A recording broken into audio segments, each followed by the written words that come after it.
All right, we're live. Looks like we've got a few people sitting there waiting for us, so that's cool.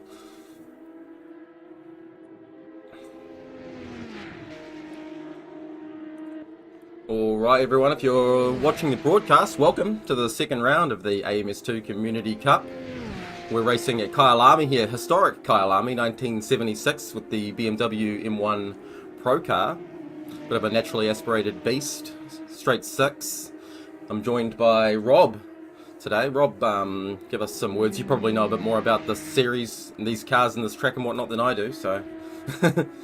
Yeah, it's a very good track for these cars. They naturally move around a lot on the brakes and on the throttle, so it's a nice flowing track. There's not so many slow corners, so the cars will be moving around a lot through most of the corners. Plenty of oversteer, so the trick is going to be holding the oversteer, getting a good exit. It's not sliding around too much because I think that'll kill the tyres on this track. Yeah, that's right. And they have quite an accelerated tyre wear, don't they? I noticed watching someone earlier in practice that their tyre wear seems to be dropping off quite quickly. Yeah, it's quite high tyre wear. I think it's 4 times tyre wear in this race. Oh, nice. They'll So keep it. the degradation is going to be quite high, so it's going to be a challenge to look after the tyres. So any sliding outside of just a touch to get that nose and going into the corner and the rear coming round, it's going to be you're going to have to look after that for the stints that we'll do. I think there's 3 stints, two pit stops, so should be interested. Yeah, that's going to be quite intense. You're going to have to keep on top of that. I know personally when I'm driving, I struggle quite a lot when the tyres start dropping off, so that accelerated tyre wear should keep everything quite interesting. Yeah, I mean, Do you think there's going to be any chance of anyone going for a one stop? Do you think that's possible? To be a braver man than I would be, I'd be doing 2 stops, 100%. 1 stop, I think you'd have to save that much fuel. You'd be going a bit too slow, maybe. Yeah, far too slow in my opinion. Okay. If I was going to choose a strategy, I'd maybe go for 2 shorter stint and 1 middle longer stint. This is basically when the track grip increases in the middle stint. You can save a bit of fuel and you can save the tyres, maybe extend it, and then you can go hammer down in the final stint. I always like to have some of my fastest race times during the final stint. It always gives you a chance then if you're competing for positions at the end. Yeah, that's going to be exciting anyway. We've got 6 minutes left to go in practice, and then I think it's a private qualifying for 15 minutes. Who do you reckon is going to be the key ones to look out for pole? Looks like JK's going to be in with a pretty good shout so far, with a couple of tenths over second just in practice. Yeah, I mean, I'm a little bit biased because I am an MVRC team member. Well, let's go JK then. JK is one of the fastest guys I've ever seen on this sim. But there's others up there. Pete from our MVRC as well. He's pretty quick. We've got Statue. He's always quick in everything that I see him on. Frano, another one. Yeah, there's plenty. There's plenty that could stick it on pole and win the race. To be honest, if I was a betting man, which I am sometimes, I'd say my money is on JK, and I'd back him in literally every race. To be honest, yeah, I've never seen him really struggle in any car on this sim at all, and it's good competition and it's good to practice against as a team member as well, and it's good to see where he's a lot quicker than you are, so it helps you go quicker. Yeah. But it's also frustrating not knowing how he can do it. Yeah, I know. Not knowing how he's so quick, and but yeah, it's great to have him on board in our team, and he's definitely my man for pole. My man for the race. Yeah, he would have to be my pick as well. I've raced against JK a handful of times now, and I'd have to agree he does a pretty good job of running away and hiding. If someone else, if we can get a couple of guys, maybe Statue or someone like that, can get in front of him early on, it could be a bit of a fight. But otherwise, potentially, I could just see JK running away if he can keep it all together. Yeah, Statue. He's another one. He's I'd say if he's got that one lap pace, I'm sure he'll be fighting with JK for most of the race. Frano's another one. He's always pretty quick. From what I've seen in other races, he's always up there. Grumpy He's old fart's pretty looking good with solid. Yeah, he is. Yeah, I don't know much about this grumpy old fart guy. I think I only raced with him in the last race. I don't know if I've raced with him before, but he looks like he's got some decent pace, and I suspect the pole times once the track grip increases will be in the 120s. So they're not far off that now. JK's 120.1, so it's going to be close. Yeah, for sure. It's gonna be awesome. Just the races that we've had so far, round one and the prologue, the qualifyings have been so exciting to watch, and it's always a handful of people at the top that are separated by only a tenth or so, and it's quite exciting. Yeah, it all depends on the track as well. I mean, it's a nice fast track. It's not a terribly long lap. A 121 lap is about medium to short kind of track time. So it's always going to be a lot closer on the 1 lap pace when it's short like that. Over a longer lap, you see them gaps open up slightly, but this field is the last few races have been very close at the top. These liveries are awesome. It's so cool seeing how much effort the community's put into these liveries. Just looking at this slipstream one at the moment, and the checkered pattern on the hood looks so good. Yeah, some of them are amazing. Some people are so talented with the art design in some of these liveries. I mean, I've looked through them and. Yeah, sorry, and I've noticed that this race, you've got, because obviously you've got limited slots, but more liveries, so you've got teams with a couple of liveries in this race, as opposed to just the single. Yeah, I mean, that is the challenge with this sim, to get custom liveries in on some cars, because some series only have like a couple, they only have like, say, I don't know, 10 liveries, so you have to share on some of them. Last season we had like dual liveries where one half the car was one community and another half the car was another community. But it is nice to see these when you get plenty of liveries like this, and you can see some unique creations from these guys who, like I say, are so talented. Yeah, and it makes it great for the broadcast side of things too, because I've probably only raced with a handful of these guys, but having these nice bright liveries makes it quite easy to see what's going on and who's doing what. Yeah, the like I said, the unique aspect. It's easy to pick out the drivers in it. So. And what would be your favourite livery if we were to exclude MVRC? I've only had a quick look through them, so I haven't been. Yeah, to be honest, I haven't seen too many either. Yeah, there is some really nice ones. That slipstream one was really nice. I quite like the what is it? I'm a big fan of green, so I quite like the SSR one of Statue there. He's parked up in the pits, but he's also off the ground. Yeah, it's he's also flying hovering. If he goes too quick, then obviously he's got something on that car that's illegal with him hovering as well. Yeah, exactly. We'll keep an eye on him and might have to refer him to the stewards afterwards. Yeah. Can't believe he's got past scrutiny with that one, but we'll let him go for that. Special low drag modification. Yeah. I mean, it might be a bit of bias, as I was one of the guys who designed our colour scheme for our community, but I like the blacks and the red and the white and the blue. But there's a couple of communities in this now that have similar colour schemes. So Slipstream's one, and then I think there's 10 tenths. They might have one that's similar colours, unless they've changed their colour scheme. But because I noticed get slightly confused if it's between MVRC and Slipstream. They're quite similar. Yeah, that's right. I noticed in the first round and in the prologue, there was, I think, 3 cars that were predominantly white and black, and it was a bit of a hassle to figure out who was who. But I got there by the end of the race.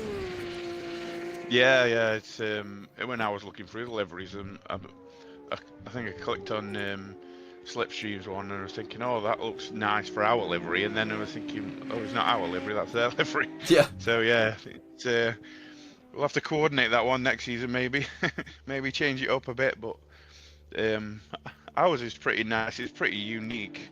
The MVRC livery. Yeah, I'm a big fan of that one. It's like an 8-bit design over the top of the colour scheme, so it's quite unique from what I've seen. I've also seen a preview of next time's one in the next round. The release stock car 2019 one. Right. That looks amazing. A fellow community member has designed that for us. I'm not sure who's designed this one. It might be the same guy. He's done an excellent job on that. Yeah. Well, looks like we're about to start qualifying, which is pretty cool. Yeah, going to be interesting. Very close at the top there. So it's a double MVRC at the top in practice. Yep, our boy's doing the job. Could be quite a dominant display if they can hold that together for quali in the race. That's good points. Max points. Yeah. Yeah, we are currently sitting second at the moment in the table, so... Well, a 1-2 would do very well. Oh, we'd do it very well, excellent, yeah. But I've been saying this to my team members before this round. With JK. JK missed the first round. He was, I think he was on holiday.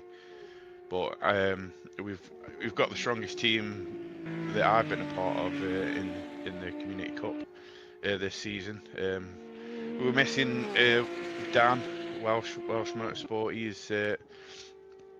He's got things going on in his life, so he's not really sim racing at the moment, which is he will be missed, as he's been a big part of the whole community, and he's absolutely rapid as well. He's up there with JK on time as well. So, but we have got 4 great races. We've got got a deep roster.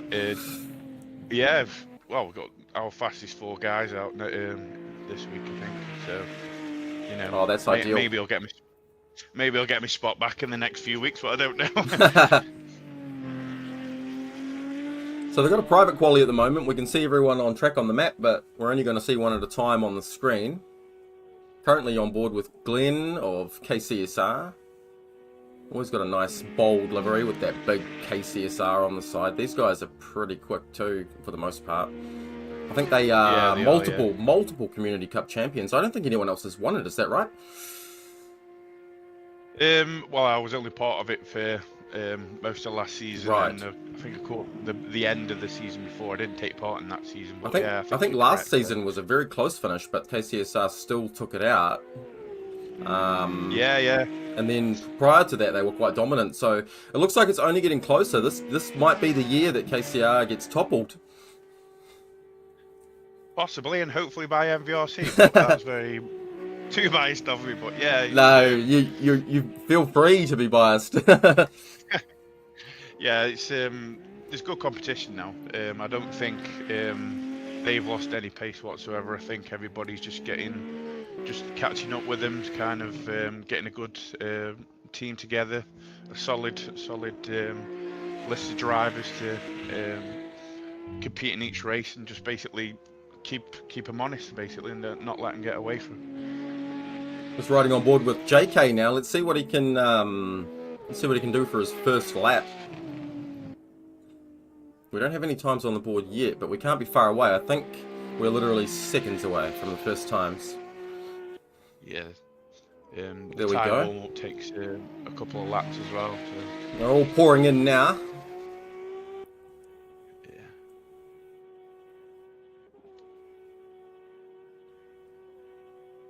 .21.1 on the first lap is very quick, so this could be in the 20s very soon.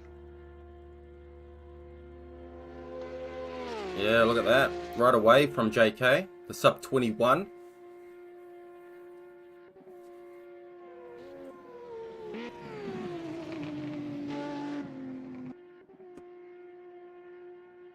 Yeah, I think is he still on the push lap there?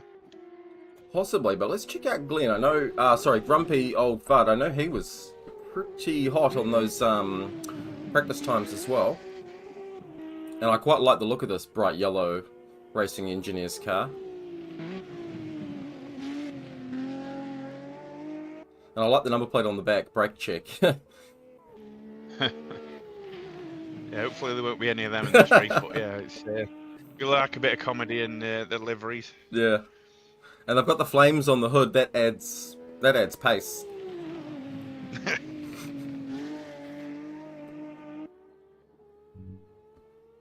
Yeah, I don't think this will be a too quick one. Seemed a bit wide in them last few corners. Yeah, a few errors there. Riding on board with Mattia now from RRC. Mattia was a pretty good performer at the last round. I'm pretty sure, if I remember rightly, he was on the podium.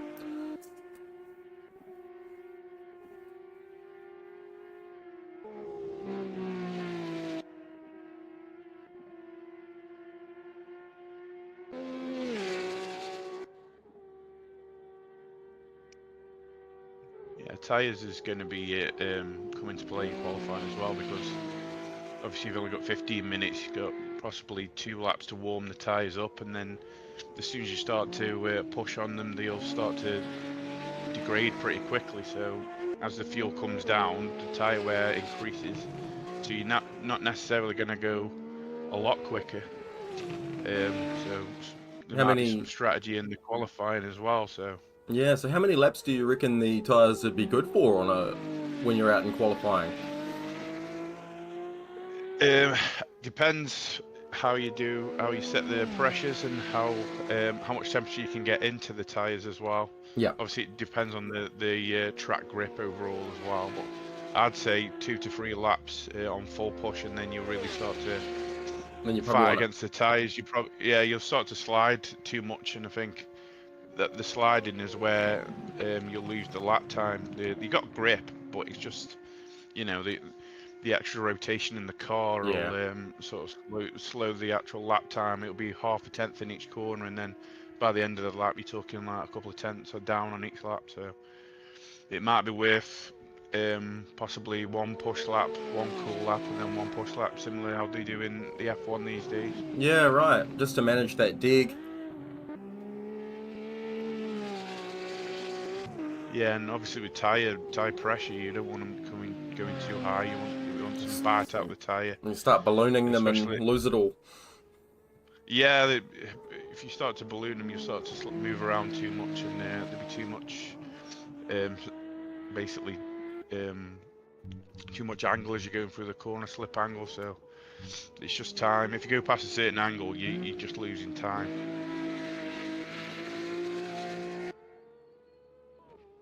Just about halfway through qualifying now. We've got JK still solidly in that provisional pole. He's taken about a tenth off his first time. Still out there pushing on. Oh, Matthias just pipped him with a 0.84. It's going to be close, this is.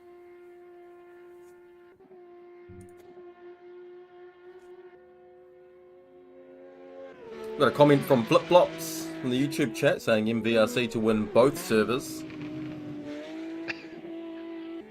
Yep. This is very much an MVRC broadcast, this one. Yeah, he's definitely fanboying tonight. Nice. The extra support always provides a bit more performance. Yeah, it's like your 12th man. Gets the team behind you if you know everybody's watching. JK looks like he's pushing on here. Will it be enough to take back that pole? We'll find out very shortly.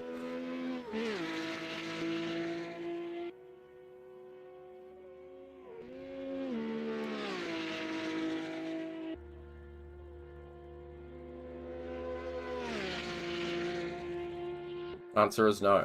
But I think that might have been an outlap looking at the time. So he's on a push now. Yeah.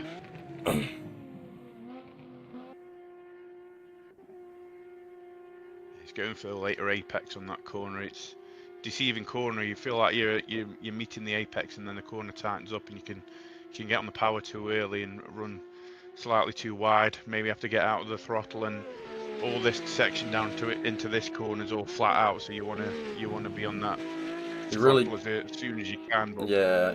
Not too early. Too early for you to run wide.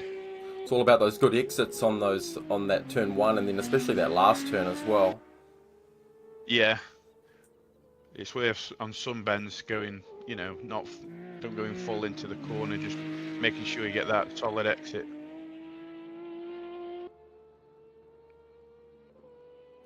It's looking good. I don't know what the times look like, but it's looking good from his line.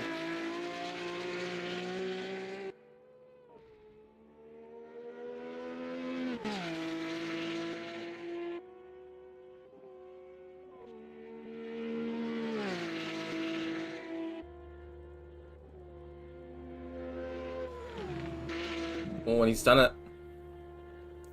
He's done it. Oh, he's just done it, yeah. That's 100. 14,000. Yeah. Oh, I love it. Yeah. The next closest back to those two front runners is a good, what's that? That's nearly half a second.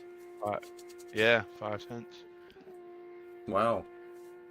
The battle for pole, though, there's only 100th in it. Let's see if Mattia can come back from that. He's still in the pits at the moment. Maybe that was all he had. Yeah, possibly. Track conditions should help him out towards the end of quali. Go out for one last one, you reckon? Yeah, I mean, it's always worth going out for one last one anyway. Yeah. I think at the testing I was doing, I don't think the quali setup's going to be the same as the race setup. You're going to lose so much time with the tie deck, and possibly like with the gear ratios as well. The quickest gear ratio is to have a shorter gear ratio, so you're topping out halfway down the straight as you're going down the bank into the first corner.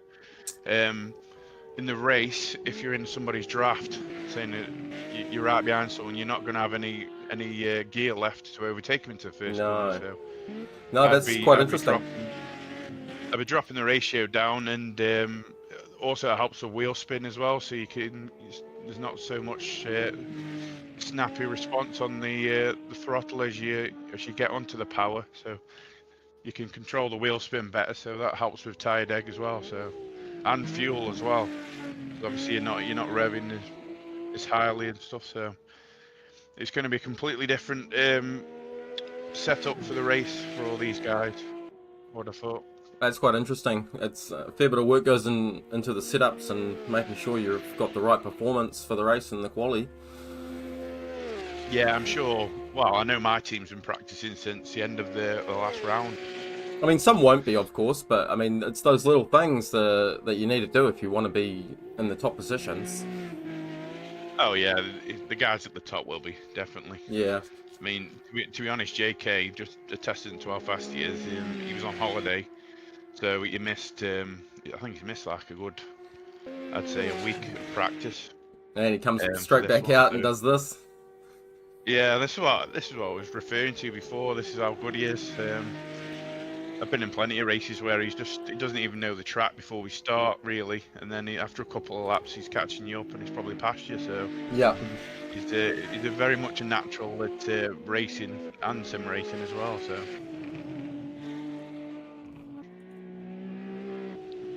because his dad races over in England. I think he was racing Ford Escort Mark II a couple of weeks ago. Oh, good fun. Those racing slower cars is often way more interesting to watch, especially in real life, I reckon, because you just get so much battling and door bashing. Yeah, the slower classes are. I mean, the aero's great for grip, but the dirty air that it provides behind is usually what creates gaps. Obviously, if you have slower cars, it's all about momentum then, and obviously there's no aero to help you out in cornering, so it's all purely driver skill. Looking at these times for everyone below the top two positions, well, you can probably include Start Shoe in that now. He's on a 21 flat, but from 4th right down to say 10th or even lower, you've only got a few tenths in it, and it's going to be insane. Yeah. Who can keep it consistent and keep it on the track?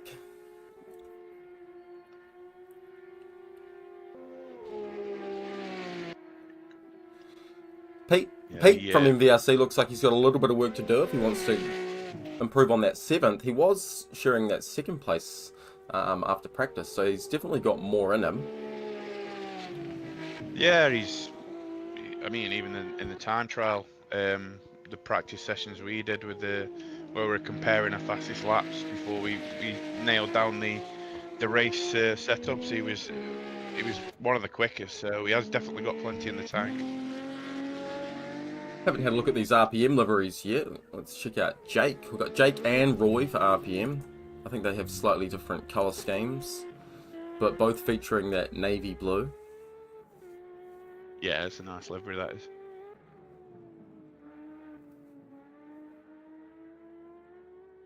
I'm more one for subtle liveries, like nice, elegant highlights and trimmings, than the all-out Than sort of anything patterns crazy. and that. Yep. Yeah. I mean, Fair enough I am too. for most things like that. I mean, it's all personal preference, isn't it? Yeah. But I do like the subtle ones. Very good. I mean, they're all good from what I've seen anyway. So.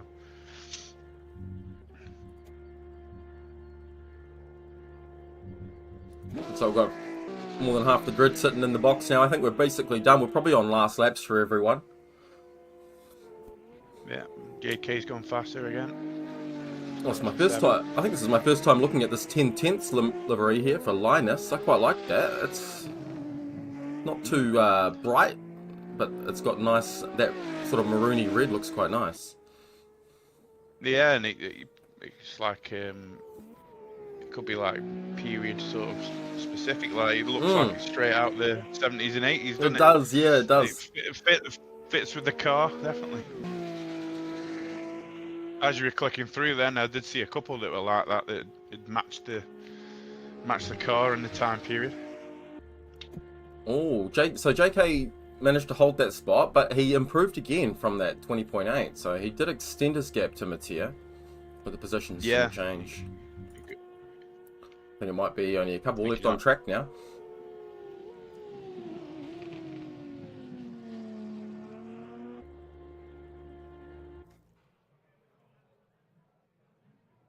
And that's quali done. So JK in pole position. Congrats. Pole for MVRC, and then Mattia RRC and Stutchu for Slipstream Racing. That's the top three. Pretty close for everyone.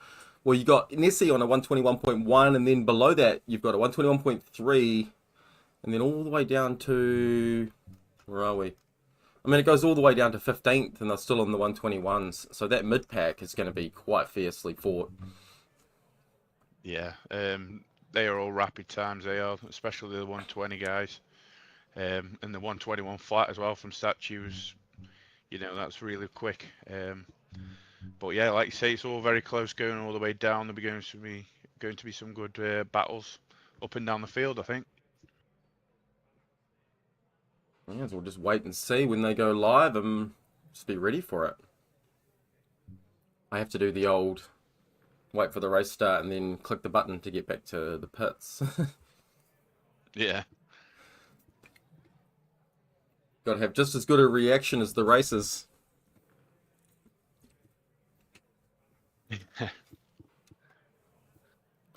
Nerve-wracking times now. Yeah, your nerves are jangling usually. It's more anticipation than nerves, really. You just want to get going. Yeah. It reaches a peak when them lights come on and you have to lock in then. Make sure you have a good start. You can definitely lose it all on the first bend. You can't win it, but you can definitely lose it on the first bend. So definitely. Hopefully we'll have a nice clean start. From a personal point of view, I'd make sure to have a gentle start. Try and make up a couple of positions if I can, but basically just stay in space. Make sure that nobody's too close to me. Because at the end of the day, you might not make a mistake yourself, but somebody else might just clip your rear end, and then that's your race ruined or impacted severely. So watch out for those people going into T1 a bit hot and stay out of their way. Yeah, basically, yeah.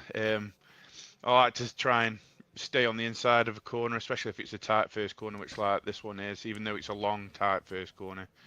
Stay on the inside, because if somebody overcooks it and they're down the middle of the inside, they're taking out everyone on the outside. So it's always risky around the outside, but if you can make it work and try and get to some space and just keep your distance from people, it is the best way to go, in my opinion. For even if you lose a place, it's Yeah. you're still in the fight. You're still right behind somebody. So Yeah, that's right. it's You it's best definitely can't win to it on turn one. So you got 44 laps to get through. So you just want to make sure you're safe by yeah. the end of that first lap, and then get to work, right? Yeah, definitely. I mean, it's not like F1 where there's that much dirty air you can't pass it. You probably can win it in turn one, but it's it's um it's better to just be right with somebody and be behind them than just make a silly move, basically. Keep that pressure on, and then you've still got a couple of pit stop phases to get through as well, where just about anything can happen. Yeah, this race is going to be all strategy. There might be a few moves, for on track overtakes, but it's going to come down to the end and the last stop, and who's got the ultimate strategy. I mean, there's a couple of strategies that do sound good on paper, so I'll be highly surprised and I will eat my hat if somebody makes a one-stop work, to be honest. But Yeah, we could have that, but it's got to be two-stop. There's the fuel rate is too high as well, so you're not if you go over by one lap, you aren't enough. You are yeah, screwed. There's only like 1 or 2 lap window to get you into the pits, so it's going to be interesting. yeah. It does sound That's like what I'm the looking one for. stop. It does sound like the one stop might be a bit tricky to pull off. Yeah, you've got to save so much fuel. I mean, 44 laps, you've got to stretch out to at least 22nd, 23rd lap. And I think not saving, you're doing sort of 18, 19 laps, so at a push as well, I think. So a two-stopper will be 3 15-lap phases, or 2 15s in a 14 lap. So Right. Looks like in the comments on YouTube we've got Savage Patty saying, "Come on, the MVRC," and he also said Jake P1 and Minimus P3 in the other service. So it's looking good for a really strong result for MVRC in both of these races. yep, let's hope the race goes as well as the qualifying's gone so far. I mean, Pete down in P6, he's not out of it. He's still in touch with the podium as well. So I expect his race pace to be quite good as well. So Oh, race starting in 2 minutes.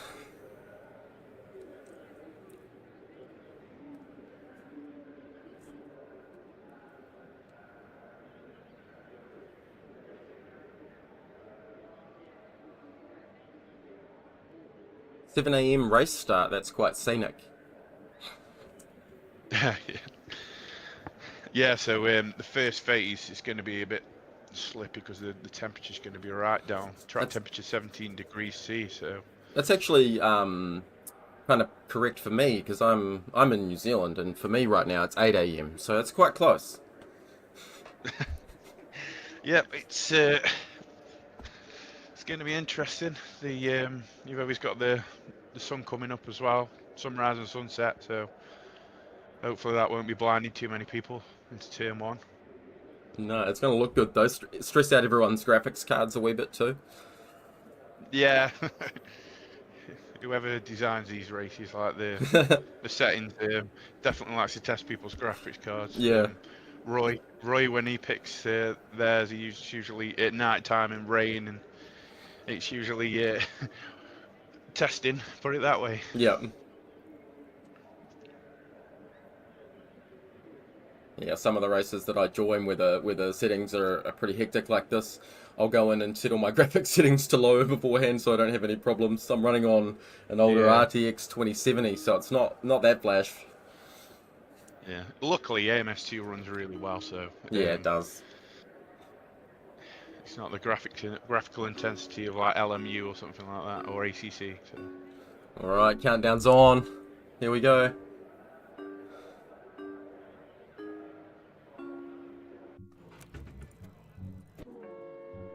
Alright, eyes on JK and Mattia on the front row. Lights out and they're off.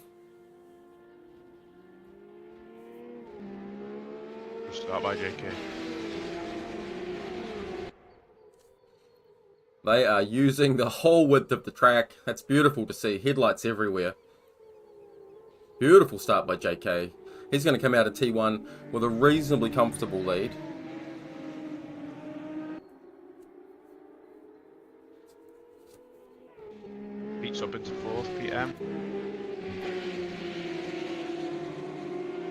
only 2 places off the start. This is a really tight battle here with Nessie, Pete, Statue and Frano.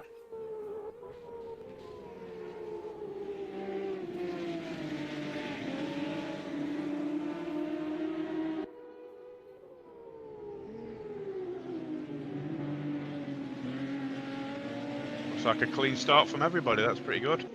Yeah, it's great to see. It's great to see that pack nice and bunched up still. No one spun out in the dirt anywhere. Yeah, a nice wide track as well. It always helps in going into T1. Everyone's got plenty of room, especially if they're careful.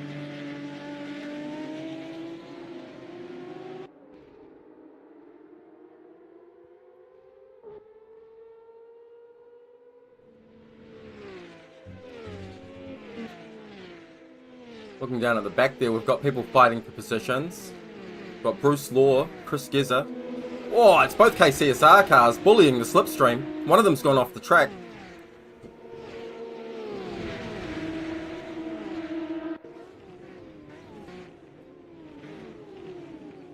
Could be 3 wide going into the 2-1.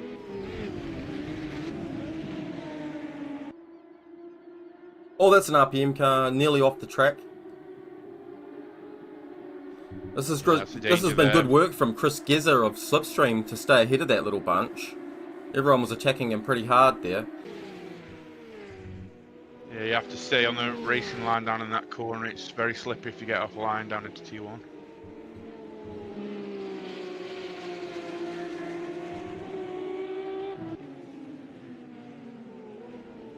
We'll go up to P8 here. We'll ride on board with Jake of RPM for a little bit.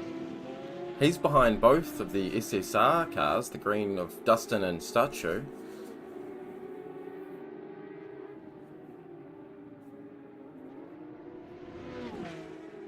Yeah, Frano's got in front of the Statue as well.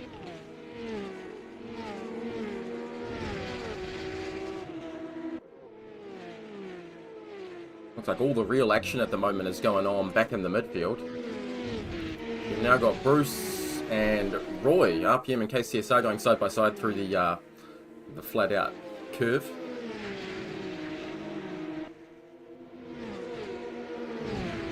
Side by side down into turn 1. Bruce with the inside line, Roy with a slight nose ahead. That's a good pass it is. Oh! Gentlemanly. He's lost the car! Oh dear. Bruce lost the car on that move. A little bit too much speed, perhaps. Yeah, he's just outbraked himself by the looks of it. Well, that's a shame for Bruce and KCSR. But he's not out of it. He's down in second to last now. Go back to this front bunch. We've got Frano just behind Pete of MVRC.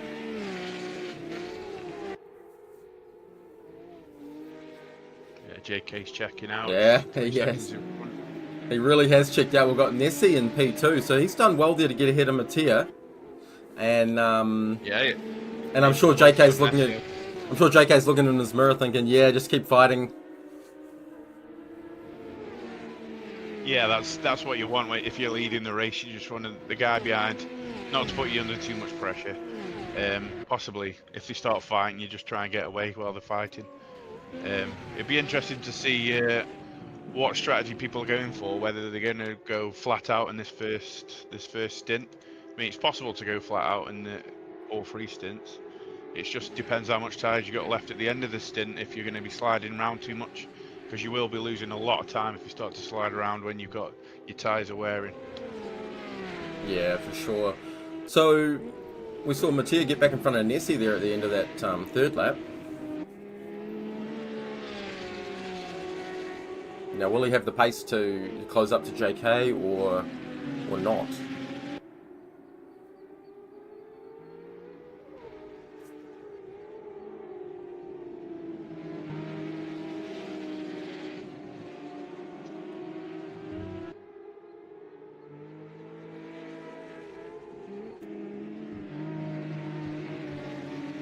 Go down to P12, P13. We've got both the SRGP cars running line astern.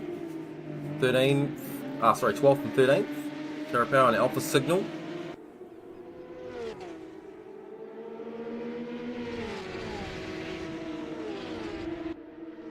Yeah, some tight racing going on in this middle pack. Got a prime position to get that slipstream here, right on his bumper.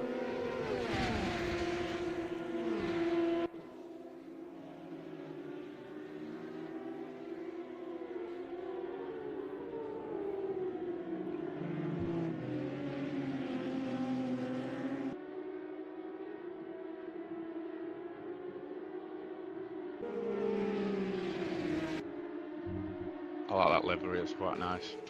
Even though it's olive green. Yeah. It just suits the car. It does, you're right, and I think, and it's just like that 10/10 one we were looking at earlier. It's got that sort of older livery. It's very period appropriate. Cool. I think Pete and Frano are getting quite close to each other. Yeah, there's 3 cars here. 3 or 4 cars all together, yeah. Pete just needs to be a little careful with Frano, just because he's a little bit like me. He has terrible ping. Yeah, high ping. Yeah, he's far away, just like I am. So you just have to be a little more careful around people like that. Yeah, the rubber banding as well that goes on a high ping on AMS2 is it's quite scary. It's not helpful. But you can't predict where they're going to be. It's difficult. Let's go for a move. So that's Frano going for the move on Nessie. Nessie trying to hang on on the outside. Looks like he might have done it. Well done by Nessie there to keep that. Racing all around, that is.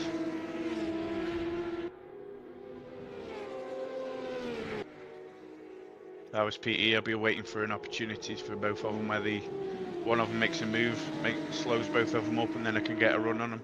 It certainly looks like he's sitting there waiting for something to happen, waiting for an opportunity to pounce on. Yeah, you can also save fuel like this as well. Obviously, when they're slowing each other down fighting, you can get off the throttle early and then just roll into the corner, save a bit of fuel. Maybe try and overcut them in the pits. Yes. Strategy is going to be very, very important. At what stage do you reckon we'll see cars starting to come in for their first stop? Well, if they were doing the strategy I was talking about with 2 shorter stints and 1 longer middle stint, I'd say possibly lap 13, something like that. But I expect a lot of them to do the 2 15s and a 14 maybe. So possibly lap 15 around then, depending on how much fuel each car is using, because obviously your driving style dictates how much fuel you're using as well. So, but I think like the maximum is going to be 18, 19 laps. That's the maximum for the fuel tank. So. Okay. So we probably won't see anyone going past 18 or 19 laps. Unless there's obviously some heavy fuel saving going on. Yeah. And then we might start to get an idea if anyone's trying that one stop.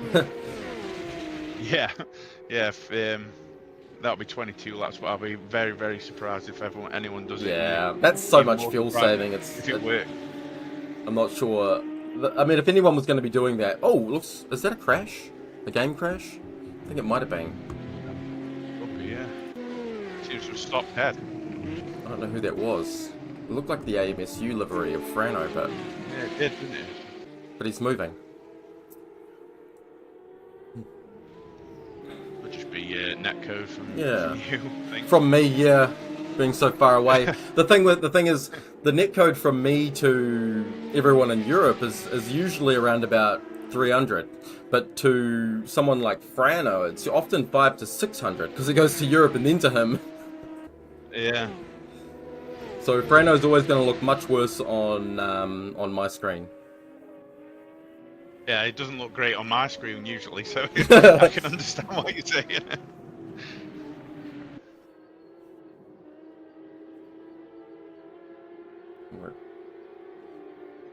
Yeah, I think JK's in the management phase now.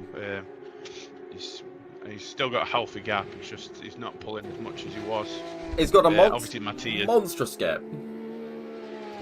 Yeah, he's not pulling though. He's not doing 1 second on everyone.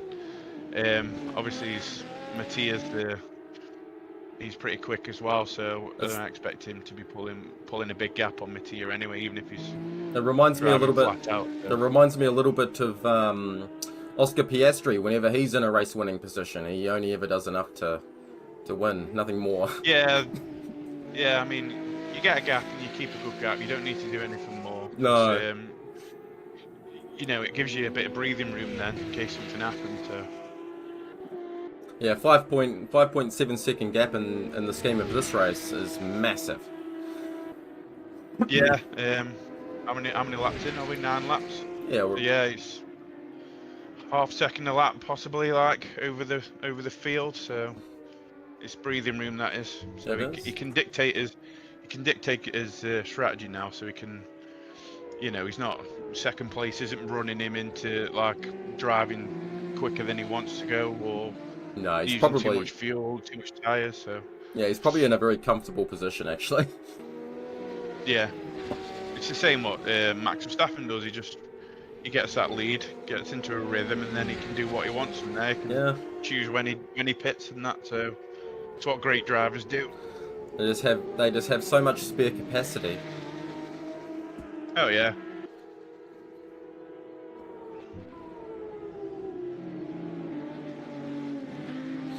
I think the P8 and P9 looks to be one of the closest battles on track at the moment. That's grumpy old fart trying to put pressure on Jake.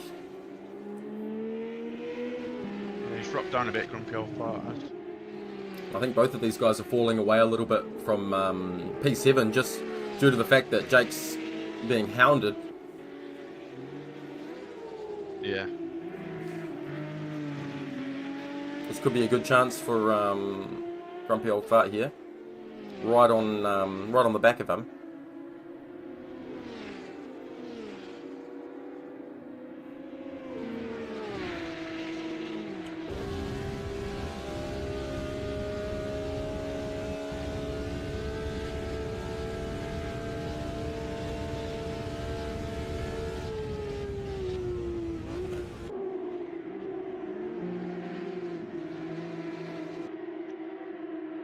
Yeah, I'm not sure he's got the gearing, to be honest. I think he's got the qualifying gearing. He didn't sound like he was gaining on him at all in his slipstream. So yeah, he had nothing left, eh? Yeah, just topping out after he goes over the crest of the hill under the bridge.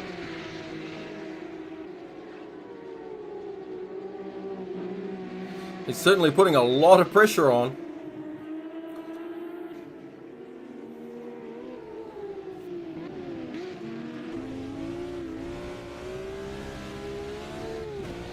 Difficult corner to try and overtake on that is around the outside.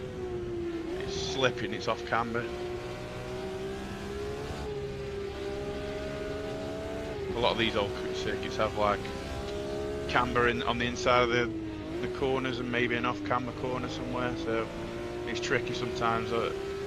It's more about track knowledge and like knowing where these little bumps and cambers are, so you can put the car in there and you know, like to not try and overtake or get out of these cambers because you'll lose a hell of a lot of lap time. Yeah, right. Just on one corner. He's got a bit of an overspeed here, but not enough. As soon as he pops out of that draft, yeah, he might have done enough though. Out there. A little bit of oversteer. Yeah. Just on the dirty stuff. Yeah, as soon as you get off that the racing line in that corner, you start to slide towards the outside. You can't stop it.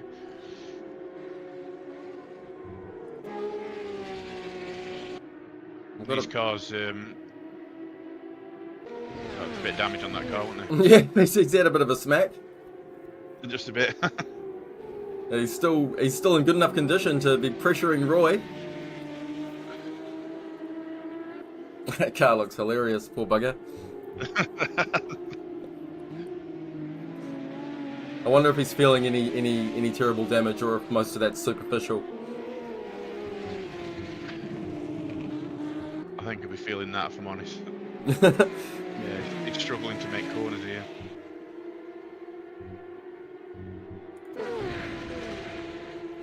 Let's go back up to P3 and P4. For Pete, we've got Frano and Nessie fighting still constantly, with Pete just lurking behind again.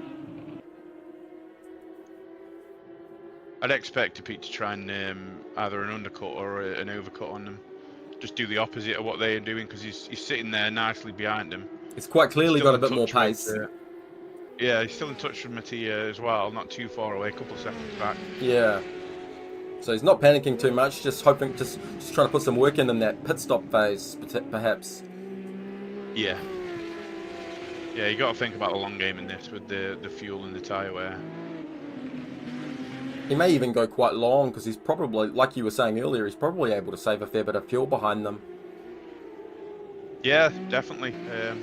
If you're definitely not trying to overtake or trying to push, you can save a lot just in the draft.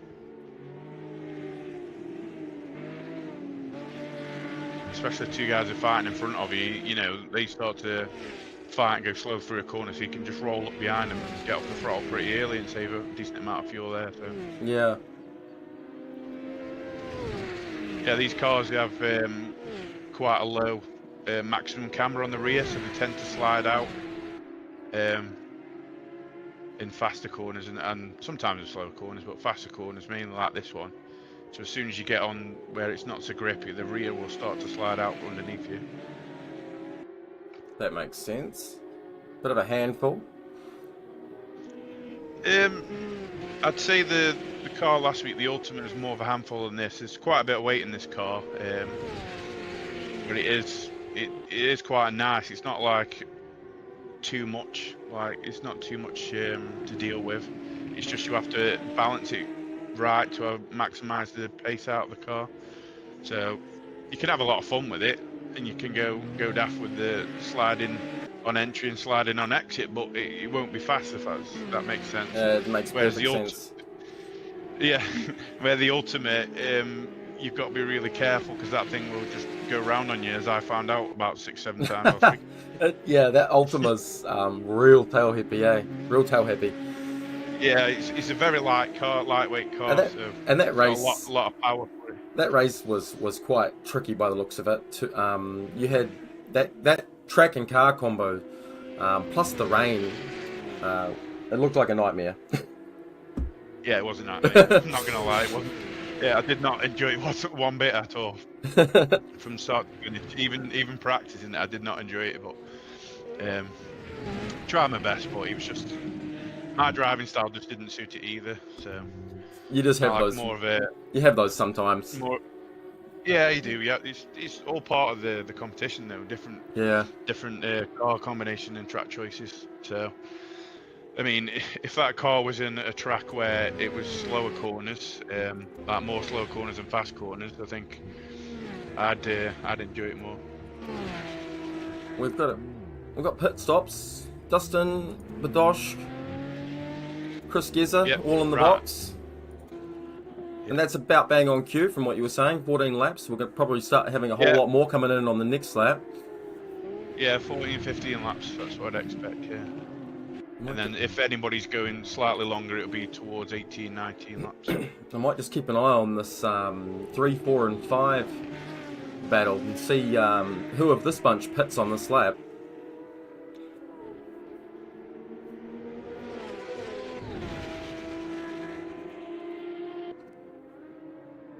Yeah, I'd expect Pete to go the opposite of what these two guys are doing. So Well, one of them's gone. So one in the one of them's gone.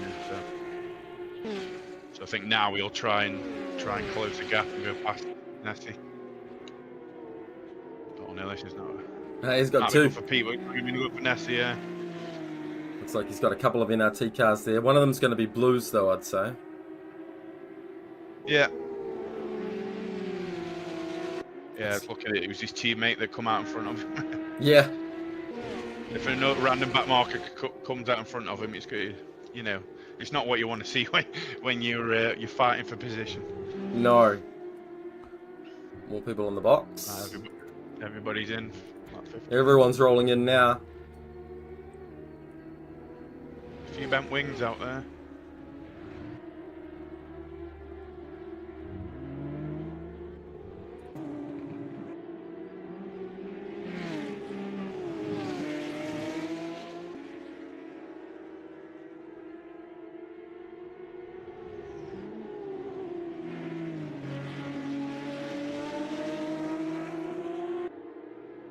Yeah, so from the testing I did, after lap 10, the tyres start to fall off and they get quite tricky. So the longer you leave it. Staying out for another one. Yeah, like I say, he was extending. We've got Nessie was obviously fuel saving a bit and extending as well. Yeah. Who was that other NRT car? That's Badosh down in P22. Trying to put some pressure on Pete to help out his teammate. Yeah. Yeah, that's not what you want. You want to see is he's every right to do it as long as he keeps it clean. Exactly. That's not what you want. As long as he's clean, it's fine, but it is stressful. Yeah. Yeah.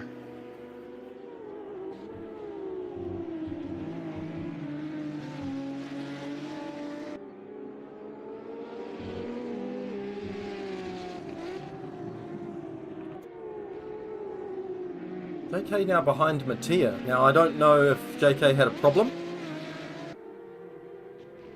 Yeah, I never saw that either. It looks like he has damage.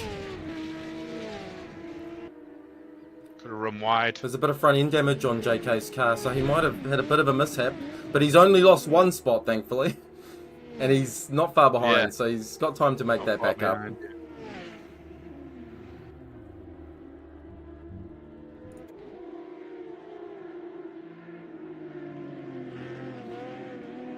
So Mattia, now the race leader, still yet to pit.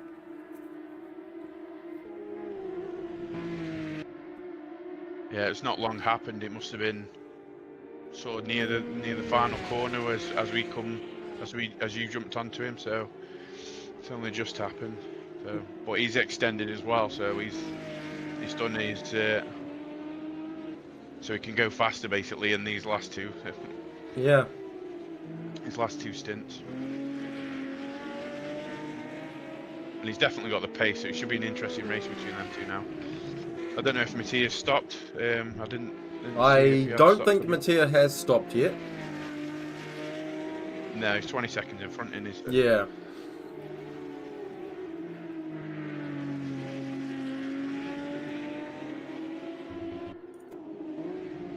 Oh, that RRC car's looking a little worse for wear. Seen the rear end or something, that. He's got Pete, Nessie, and JK all right behind him. Yeah, he's not stopped yet either, has he? Bit of a roadblock.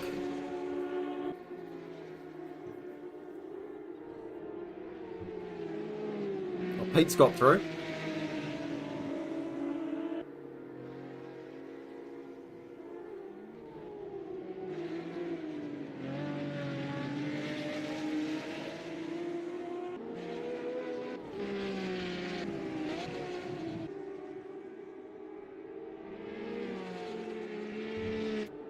Mattia's still out there on lap 18. Pete's in front of JK as well. So JK must have had a longer stop, whether he's taking on more fuel. Because the 15, 14 stint with the two stops, you're not taking a full tank on any of your pit stops. So you might have taken more to have a short... To just have a little splash at the end. Splash and dash, yeah. And then you have your fastest phase then. Yeah. It's currently defending from Nessie. From Nessie.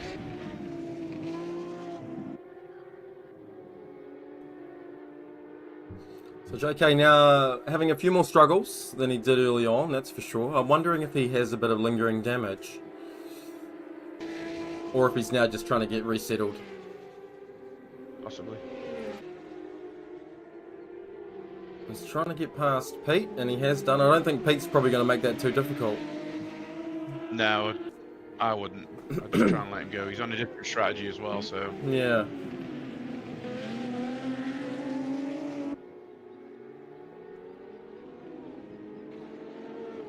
Oh, comment there from Flip Flops in the YouTube chat saying JK had car repairs, so may have taken extra time. That would make sense. Yeah.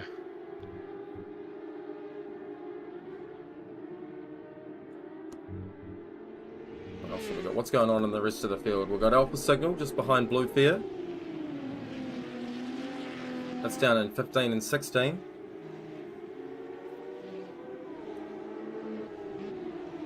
The battle for 20 is pretty hot as well. Bruce Law still trying to make his way back through the field after having that early spin.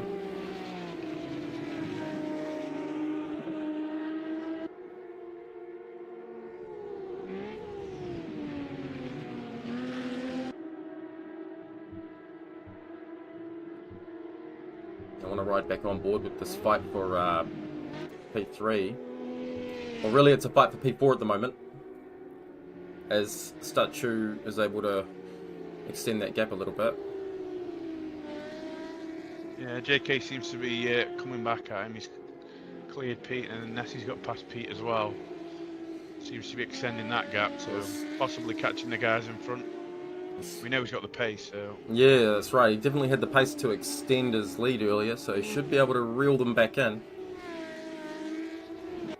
So if he's taking car repairs, I imagine it's just suspension, possibly. Just get the suspension right. These cars have got a bit of area, but not too much. It's not going to affect him too much. Yeah.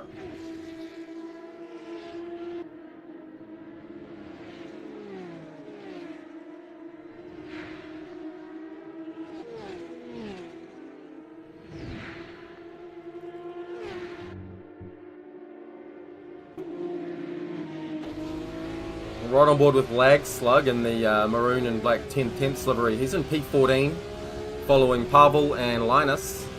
Linus' teammate. And Pavel in the middle there, driving for AMSU. They are P12, 13 and 14. Right in the middle of the pack.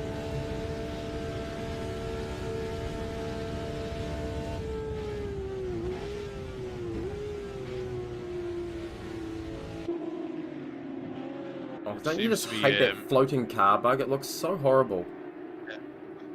Yeah, just ruins the immersion. It ruins everything. Yeah. There seems to be different packs in this race now, like different groups, like cars huddled together. So maybe Slipstream is it's quite powerful.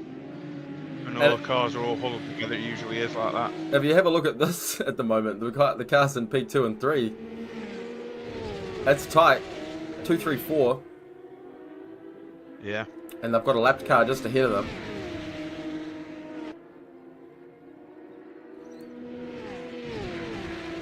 So JK, yeah, he's already right back on Statue, so that's some serious pace.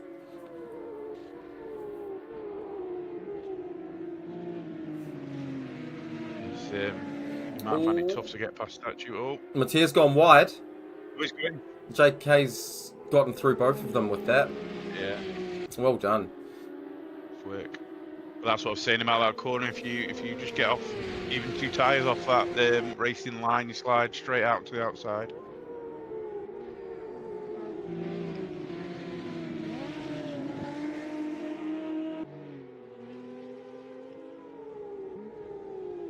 Frano now lose the race.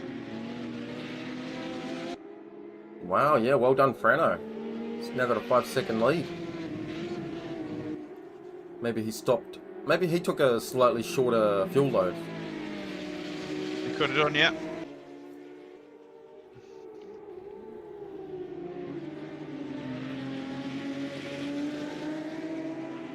So that's a 4.5-second gap from JK to Frano. Now let's see how quickly he reels that in.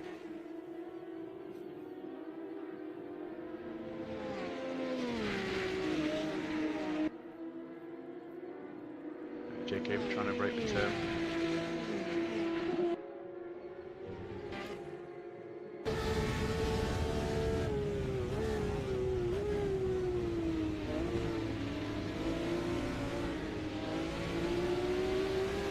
Statue trying to showing his nose, trying to force a mistake from Mattia.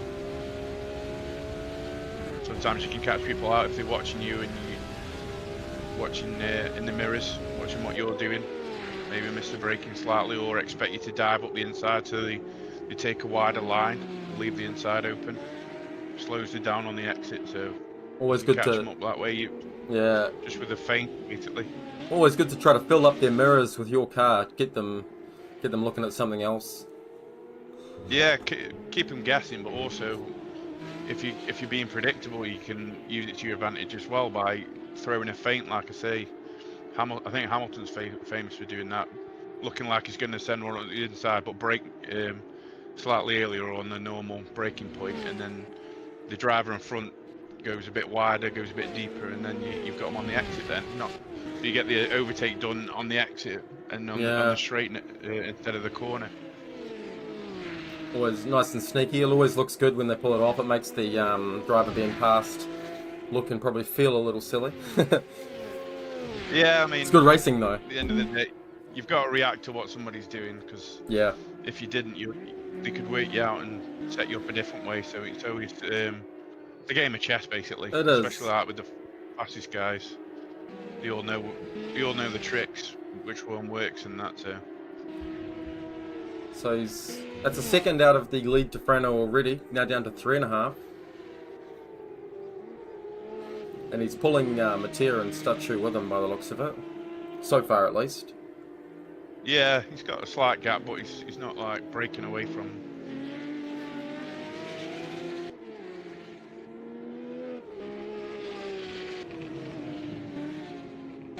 Well, it's nearly another second on Frano already.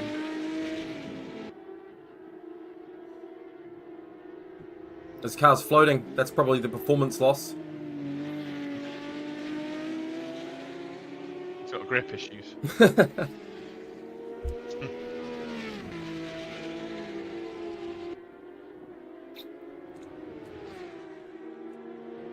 I like the face on the hood. What's that from? Is that Doom? Yeah, or Duke Nukem possibly. Duke Nukem, yeah. I think it's Doom. Cool. I think it is Doom, you're right. I am old enough to remember them as well. Me too. About you. Me too, just. I think most of us are in these communities, to be honest. Yeah. Ironically, it's on JK's car, and I don't think JK is old enough. How old is JK, do you know? I think he's in his mid-20s. So Gotcha. It'd be like... So he would definitely not know. Yeah.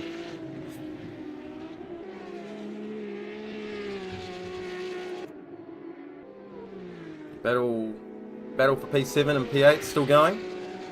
Jake and Carapau, SRGP. Oh, looked like a minor contact there, but also maybe not, because the latency difference.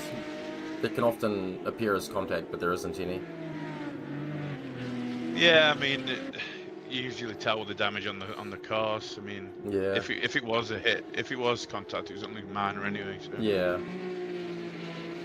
Well, that's why I try to avoid going on board too much, because it really shows off the latency difference. Yeah. And it makes the drivers look worse than they are.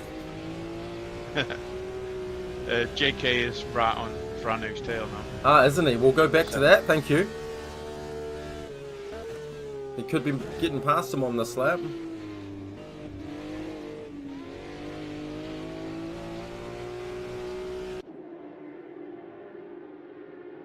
JK's really controlling that wheel spin on exit there. Whoa, that's a lot of pressure. And he's got it done. Yeah.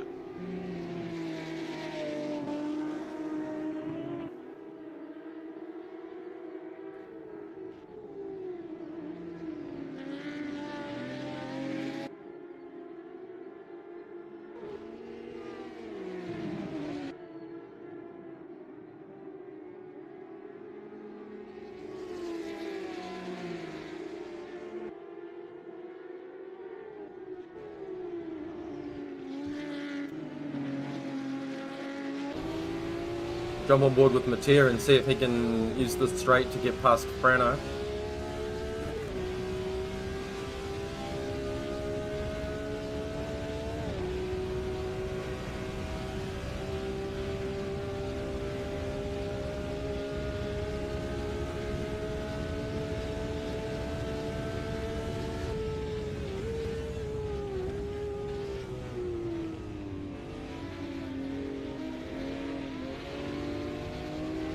Nice defensive work there by Frano.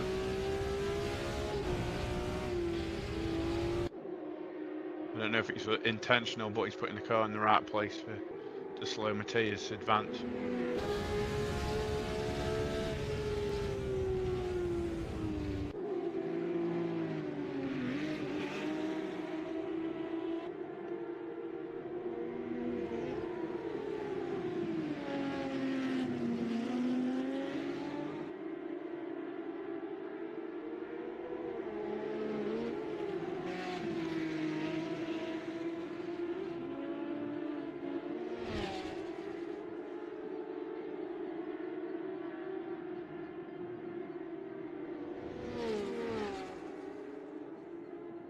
He's got in there.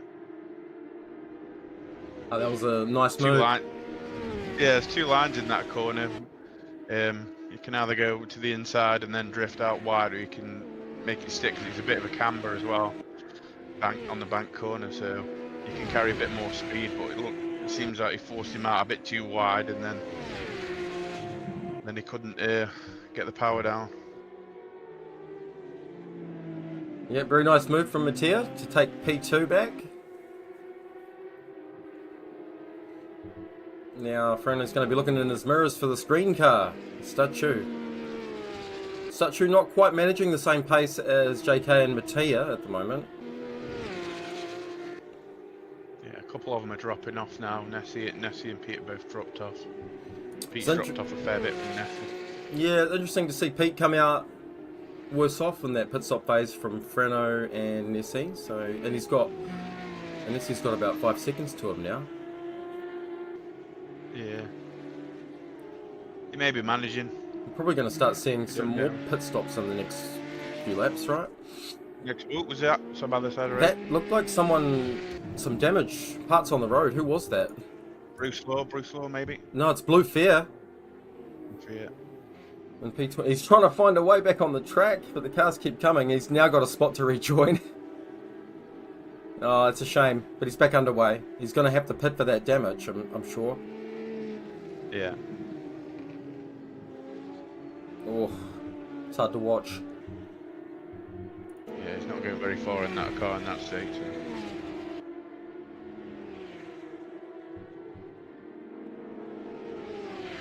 It's Carapau on P7. He's going past a back marker there. That's not for position.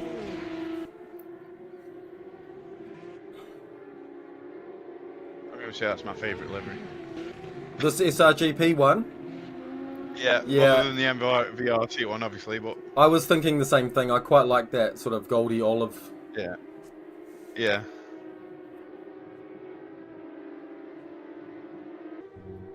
So JK now with 1.4 seconds ahead of Mattia.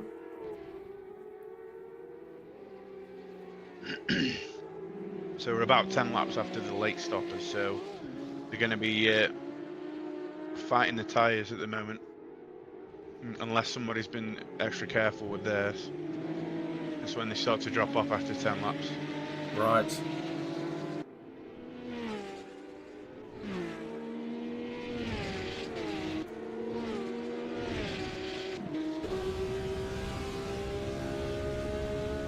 On board with the green slipstream, not slipstream, is it? Semi-slick racing, sorry. Semi-slick racing car of Statue. He's still just about a second behind Frano. Someone's coming out of the pits here. Oh, I believe that was Blue Fair with his damage. Looks like he got in the third car with that. How that was repaired. He's repaired really well. Yeah, he's repaired everything. He's just taken the spare, yeah.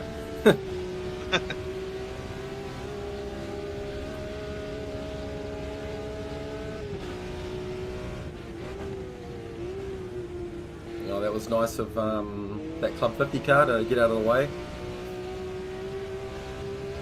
Are they running an old Golf livery type? Yeah, so they're running two variations of that Golf livery. That's the alternate. I think. Yeah, where's the other car? Oh, the other car might have already retired from the race. But the other one has the where the orange, it has the pale blue, I think. Yeah, it's quite nice. Actually, they're all really They're all done really well with them all. Yeah. I think I agree with you. I think my Me. favourite is this one. Yeah. It just looks right, doesn't it? It does. The car. Yeah. It's even got the area wheel covers as well in olive, like this olive goldy, the olive colour. That's nice attention to detail. What have we got happening in the front here? Oh, we've missed Statue getting in front of Frano. That would have been at turn 1, I'd say.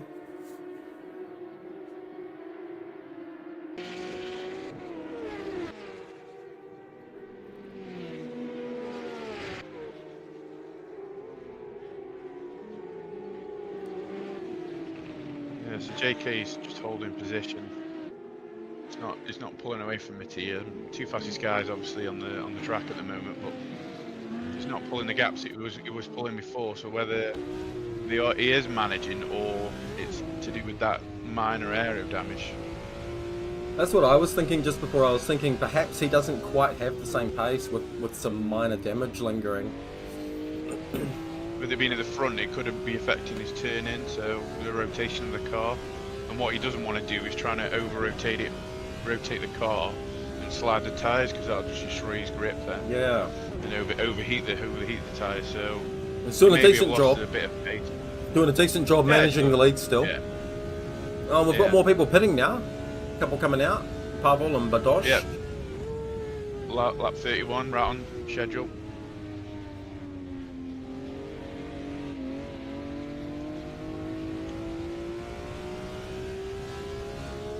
I do say we're going to see JK pitting before Mattia, because Mattia went quite long on the first stint.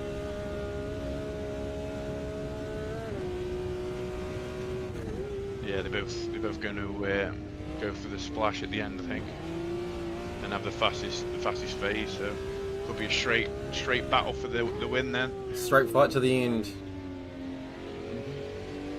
Pete's pitted, so that was a short stint for Pete, because he stayed out for a few laps, didn't he? He's coming out now. Getting a few positions as he goes past them. Yeah, Nessie's was the one who was in front of him, so we'll have to watch for where he comes out.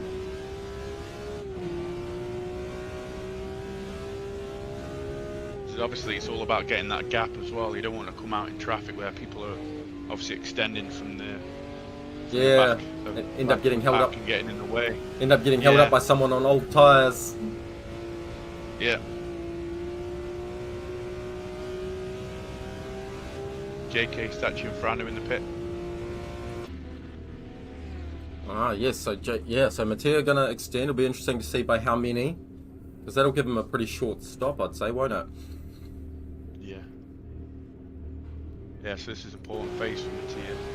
If he's losing too much time, he needs to just pit and abandon the extension. Because if you pit early anyway, you won't need as much fuel as you would have needed anyway, because of the you've already got the fuel in the tank. Yeah. Alright, so JK, Statue and Frano all exiting the pits now.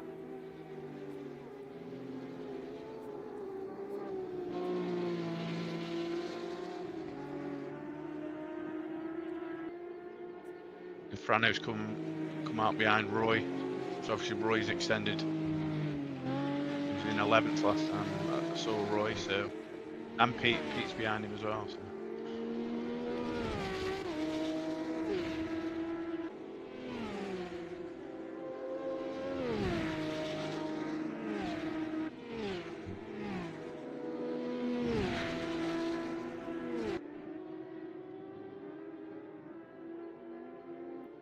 Pretty big gaps between everyone at the moment. Should start settling down once everyone's finished pitting.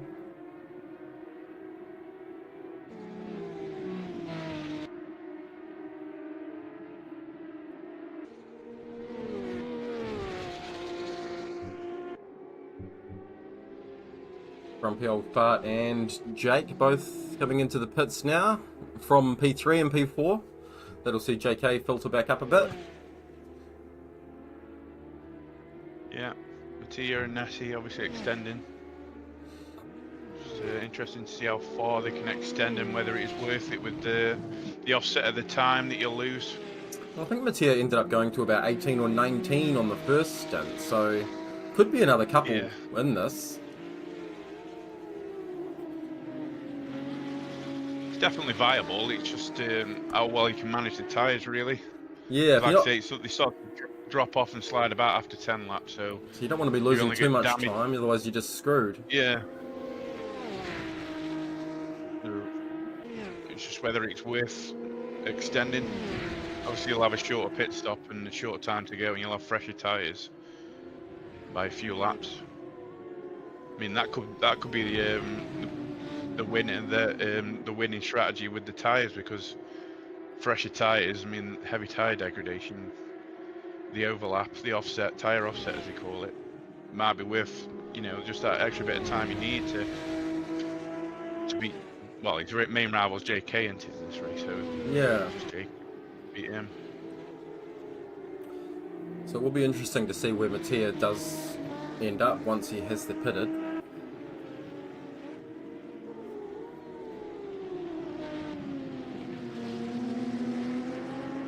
Currently 43 seconds to JK.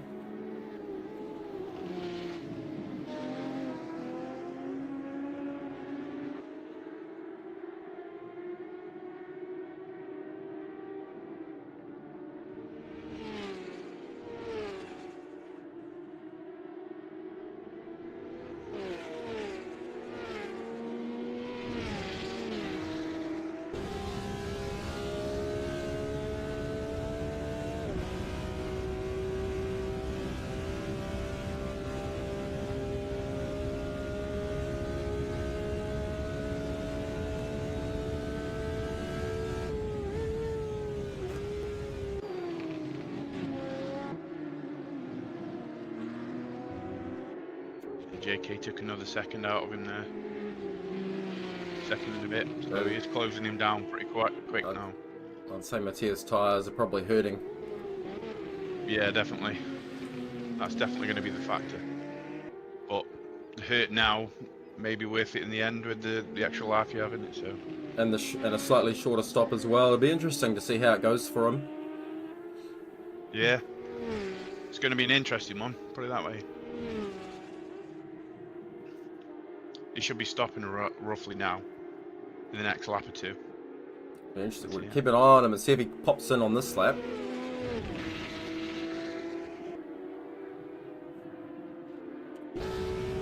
Currently on board with the fight for P6. We've got Carapower SRGP trying to chase down Pete.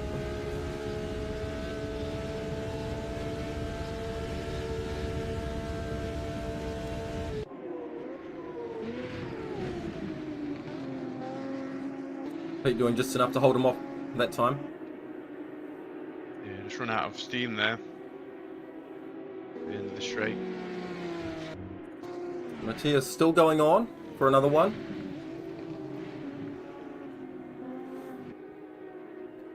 That gap to JK now down to 40. Yeah, 3 seconds in 2 laps, or 3.5 seconds. So it's closing him in. I'd say he's probably going to be coming in on this lap. Yeah, it'd be about this lap, next lap.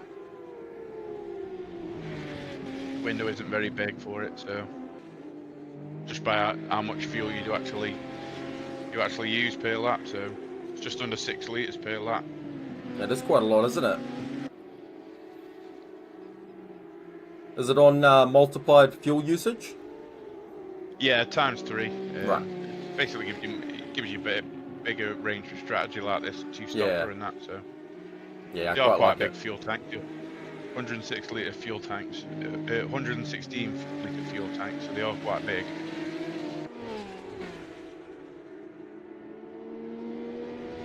Yeah, I'm a big fan of the races where the strategy really comes into it.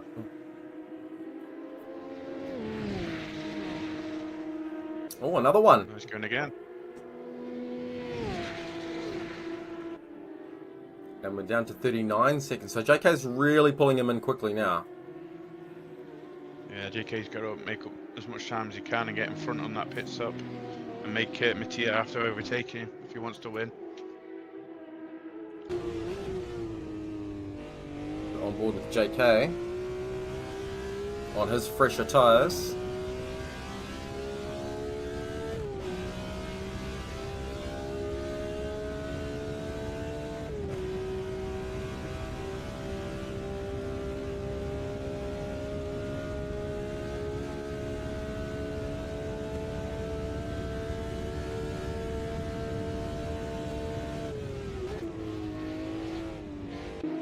Just switching over to Linus from 10 tenths in 10th place as he's following GTI Dustin of Semi-Slick Racing.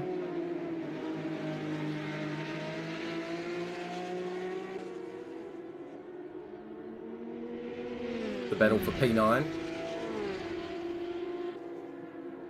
Let's check out Mattia and see if he's going to be pulling off into that pit lane this time around. Still no. No. He must be saving some decent fuel then. Yeah. He's losing a lot of time to JK, so perhaps he's not even trying to fight JK.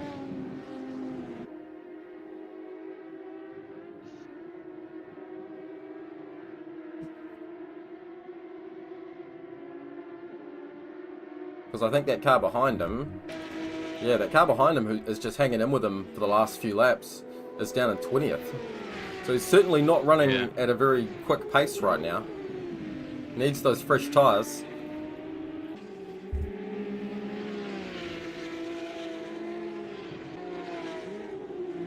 Surely he can't do the one stop. Pitted way too early. It's 38 laps gone, so we're on 39 and 44, so there's only 5-6 laps left. I would like to know how much fuel he has left. Yeah. I think we all would. Yeah. It would be great if we could get that data, wouldn't it? Yeah.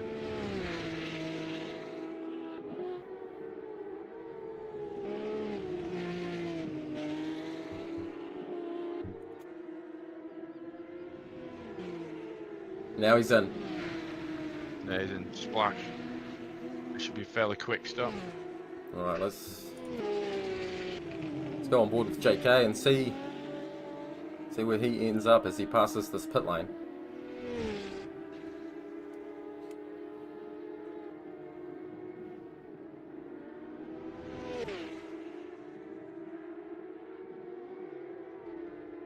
Looks like Mattia's on the move again. It's going to be close. JK's going to have nice hot tyres. Mattia's going to be struggling that first lap. He is going to have two. His tyres are going to be quite a bit fresher than JK's though. Yeah, once they're up to temperature it should be okay, but... So this could be interesting. He's managed to keep the lead from JK by 3 seconds so far. So that was obviously a very low fuel load he put in. Lost a lot of time, yeah. So it was good work extending by Mattia, so let's just see if it pays off, as JK has a little bit of work to do now. Was that 5 laps to go? Yeah, 5 laps, yeah. I prefer the races where it's laps instead of time. It's easier to think. Yeah, it's easy to work out. JK last season cost me a podium from timed event. Oh no! He went over. I only had enough fuel for a certain amount of time, and he was that quick. He was that far by about a minute. Yep. He did an extra lap and had to pit on the last lap. Oh, that sucks. I think he crossed the line with about 2 seconds to go as well, and it was a minute in front. Oh, so close. 2 seconds between them. Well, Mattia's probably gone through the hardest part of that. His tyres should at least be nice and warm now, or getting there. Yeah, possibly there's enough tyre temperature in now to fight against JK if he catches him. But after the next lap, he should be fine, I think.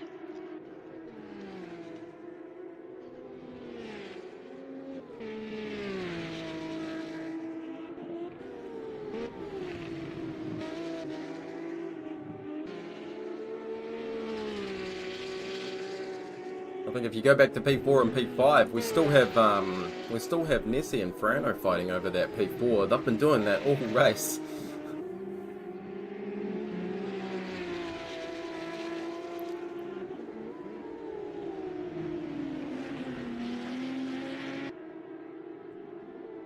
Carapor has got in front of Pete as well, but Pete has gone past. Oh no, he hasn't now. I was going to say Pete has gone past Jake, but Jake was behind Pete before, so it's Carapor who's managed to get in front of Pete into P6.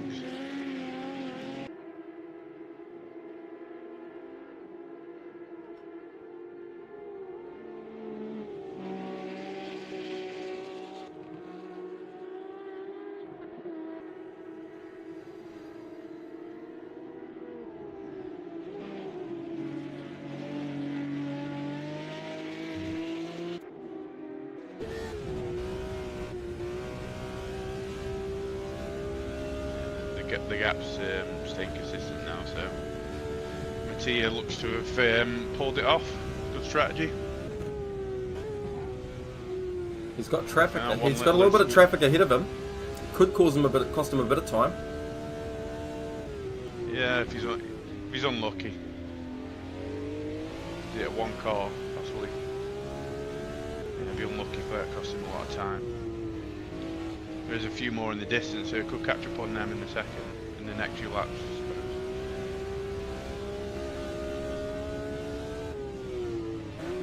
He's got out of the way of him. JK can get a draft on this guy. It's now less than 1.5 seconds, so that certainly helps JK.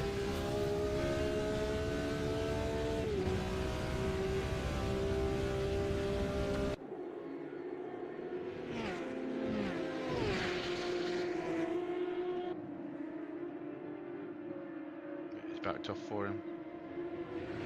It's helped him a bit. I don't think it's going to be enough. Mattia seems to be doing just what it takes at the moment.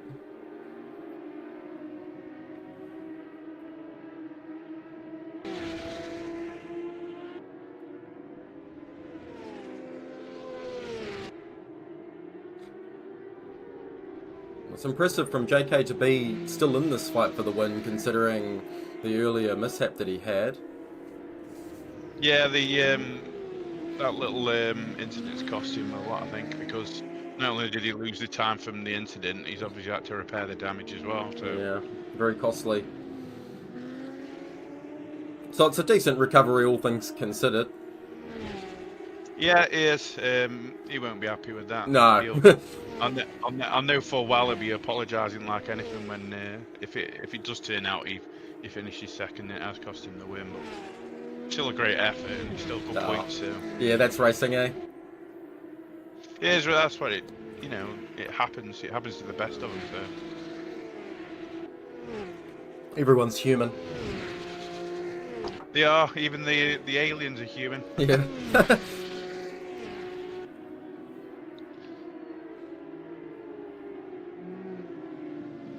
Two to go now. Not really too much going on track. 4 and 5 is still pretty fierce though. Yeah, Frano and Nessie going at it. The Battle of the Orange. 70s orange versus 90s orange. Yeah.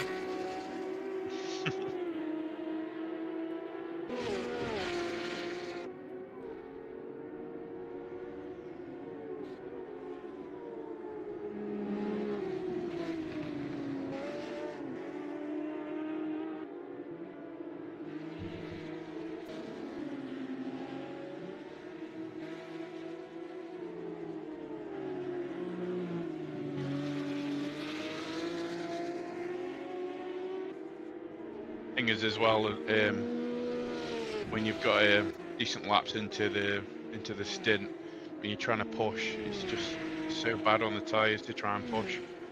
You've got nothing. Basically, you just start to slide. So yeah. If you're going at your maximum speed, you can't overdrive it to get more speed out of it. So like JK can obviously see him, and that's always an incentive when you can see someone to try and brake that little bit later or get on the power that a little bit earlier, but it basically translates just in this car on this track, just sliding about slightly. So Translates like I to say, lost time. yeah, it's like I say, just this tiny little bit of wheel spin will cost you half a tenth, and then if it's coming out the last corner, it could cost you a tenth or two down by the first corner. So it's just important to manage the tyres so much. Well, this could be interesting. Very last lap. Lots of traffic. I think this is going to be enough to actually seal it for Mattia. Yeah. The only thing that could really see stopping him is someone makes a mistake in front of him. I Yeah. don't think the traffic will slow him down much. No, not now. He's just got one flat out run to the victory now.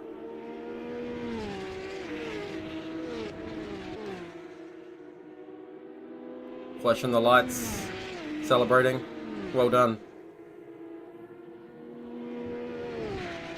Yep, great race from them pair. Really interesting battle on strategy that was.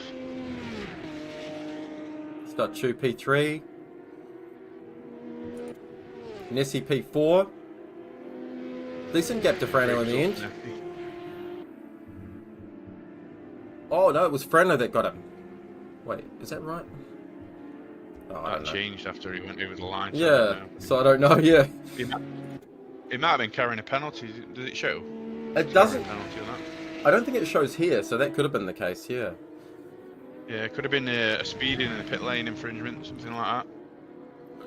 Pete crosses over, finishing P7. Jake P8. Yeah. Dustin P9. And we've got Lag Slug and Alpha Signals fighting over P10 to the line. That's not going to change though.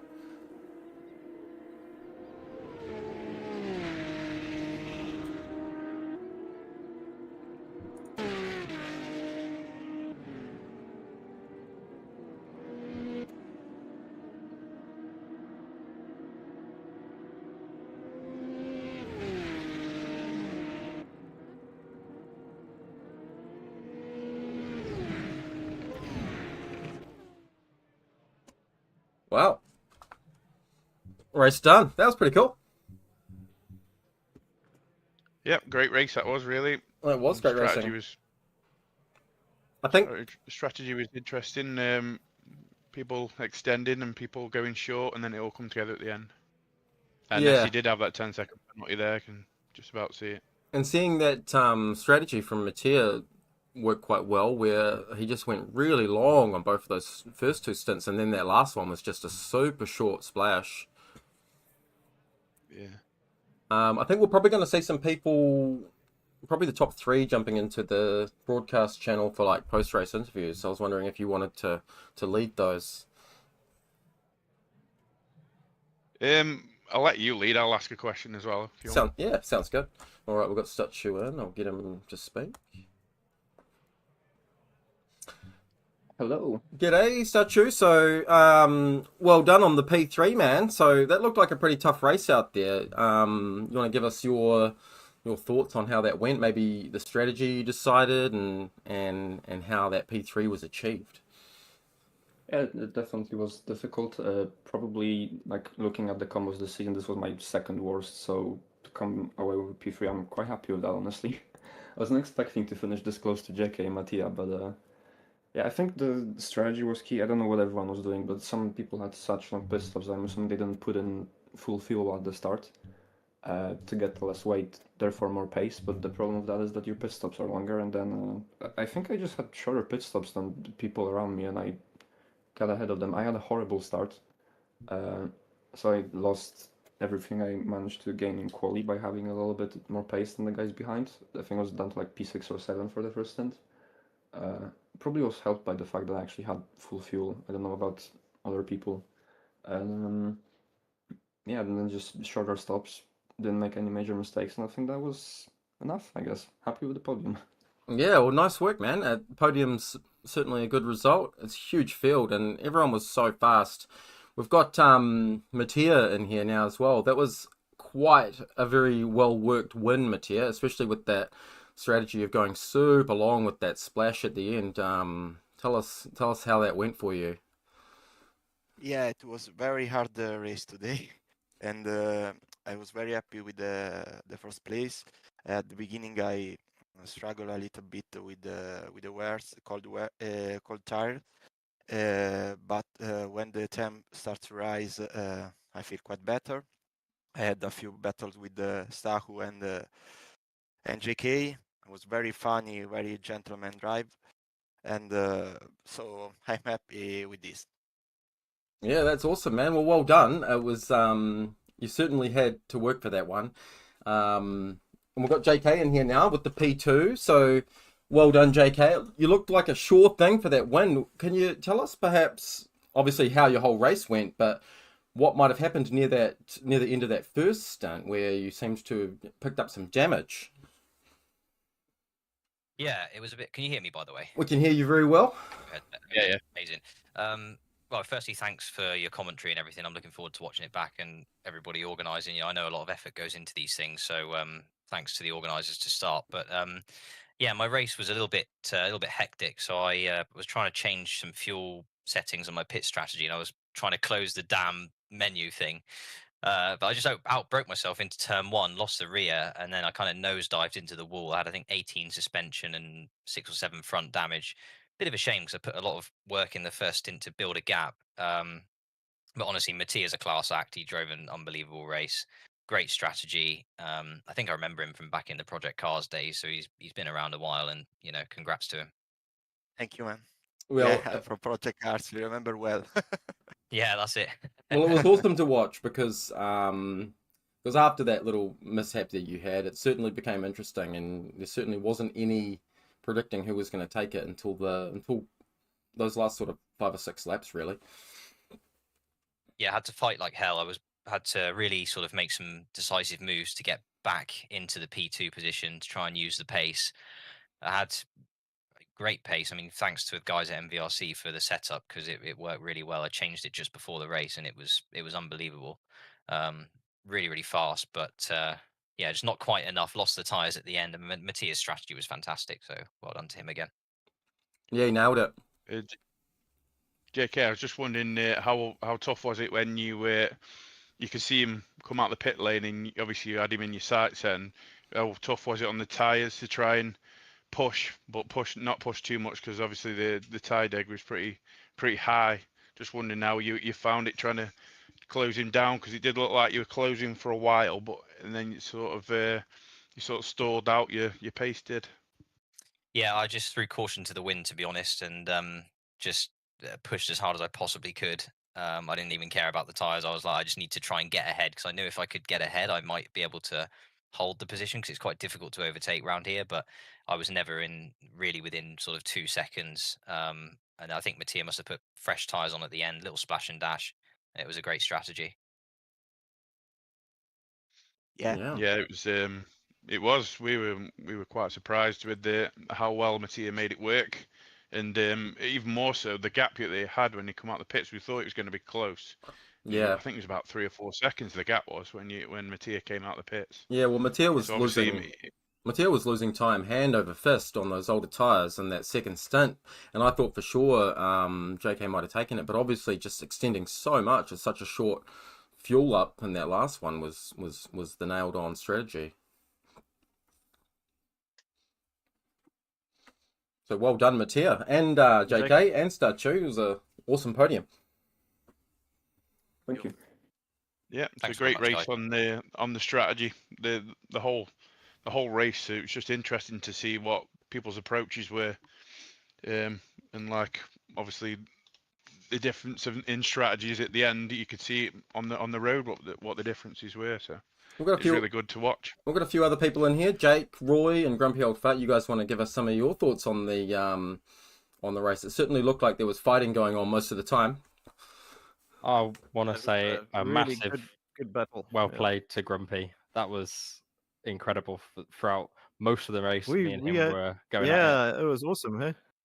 Yeah, what I dropped out because I went into the pits and much like JK, I was sitting with the in-car menu, just adjusting my fuel intake for the second pit stop, and I must have, without noticing it, hit driver swap. So No way. Oh no. it swapped me over to an auto driver. Not that. So not only did it then do a nice crawl around, because the AI is as fast as all hell. I think I blocked a couple of people. Yeah, well, the AI did on the way around. Then got back into just did a stop and go and another driver swap. And then when I came out, I had the old tires that I had before I pitted. Oh. So it pitted me the pit stop, which included the driver swap, gave me fresh tires, but then the stop and go to just do the driver swap put me back on my old tires. You need to So I was a few sack the seconds pit of crew. that dead after that. You got Absolutely. you got AMS2 there, mate. Yep, absolutely in the balls. Yeah. Anyway, it was pity because we were having such a nice dice there around sort of 8th, 7th around there somewhere. Yeah, was you really were good fun. rapid though. Like, I think I had the gears slightly differently because at the end of the straight, I was managed to keep you kept behind. past me. We noticed that on That the was awesome. when we were Thanks, watching in guys. the broadcast, every time we would flick to you guys, the fight was fierce, but you just didn't quite have the legs to challenge into that braking zone at T1. Yeah, like this I car managed to didn't kind have of like a muscle past a few other places. the car didn't have like downforce settings, but effectively what was lower or higher downforce was gears in this case, because you could either have better gearing for the middle sector to be quicker in corners, but then you would bog down on the end of the straight, or you could take longer gears, but then the corners would be worse. Yeah, gotcha. That's quite interesting. Yeah. So I didn't. I must say it would have been a good choice for the race. Oh well, awesome. I think I'm going to shut off the broadcast now. That was an awesome race to watch. Good work, guys.